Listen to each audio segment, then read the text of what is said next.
Okay, so it's been a whole 7 days since we talked last, and I know in that time you went back to school, and you're teaching again, and you're back with the kids.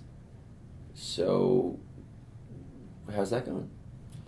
It's interesting. I mean, it keeps me busy, which is nice. And, I love teaching, so I like being back at work. But there are certain aspects that are harder. I mean, parent-teacher conferences are coming up, Mm-hmm.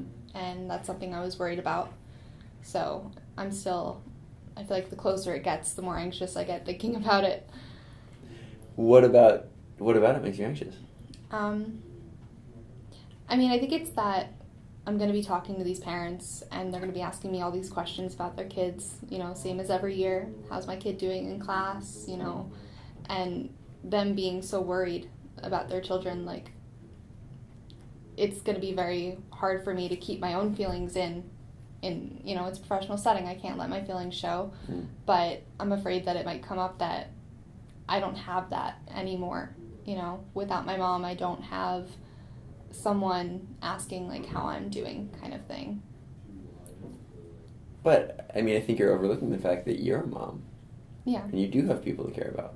Yeah, I do have people to care about. And, especially I've been a little bit extra overbearing, I think, with my kids since my mom passed, is because I don't want them to feel like they missed anything with me, and I want to make sure that they're well taken care of, that they know they were well taken care of.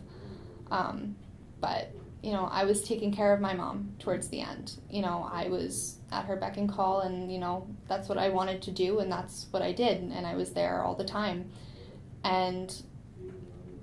But, I mean, you grow up and it's the other way around. You grow up and you look to your mom for everything. Mm-hmm. And towards the end, I didn't have that anymore. And now, I really don't have that anymore. Mm-hmm. So, instead of wallowing in the loss of your mom and sort of feeling anxious about your kids,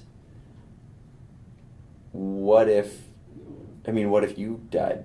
What if you were the first one to go out of that group? I mean, how would that have changed things? I mean, that would have changed everything. I mean, my mom, she still would have gotten sick, and she still would have passed away, but she would have been by herself. I was pretty much the only one that was taking care of her, so she would have been by herself.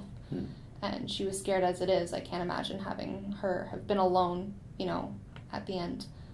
But also, now I know what it's like to lose your mom, and I don't want my kids to feel that, especially this young. Like, I don't want them to feel like abandoned or anything. So, I mean, yeah, if I had gone first, it would have been very different, and it would have, hurt my children a lot more, and I think it would have hurt my mom a lot more too. So, I mean, you do have time left, and you have a whole life left. Yeah. And I like that you're focusing on your kids and you're focusing on today. But do you feel fulfilled? Not really. And I want so badly to say yes to that, but I don't. I'm still being the caretaker 24/7. And if I'm not, taking care of somebody else, then I'm at work. And now I have all this extra time that I would have been spending with my mom, and I feel like I'm not using it. I'm sitting and I'm thinking in on my own thoughts, and I'm not using that time to benefit anything. So,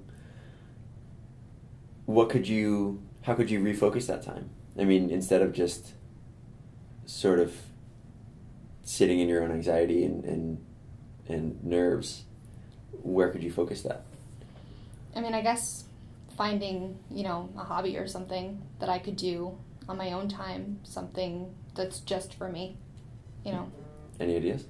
I mean, I've always really wanted to have a garden, just a small garden in my front yard, I think that would be good just for me. Okay. So, what about if before next week you designate some time to planting a garden and sort of planting the seeds, pun intended, about For your own garden? Yeah. I think I would like that a lot. Okay. I think that would be really good for me. Sounds great. So let's plan on that. All right. All right. Thanks. Mm-hmm.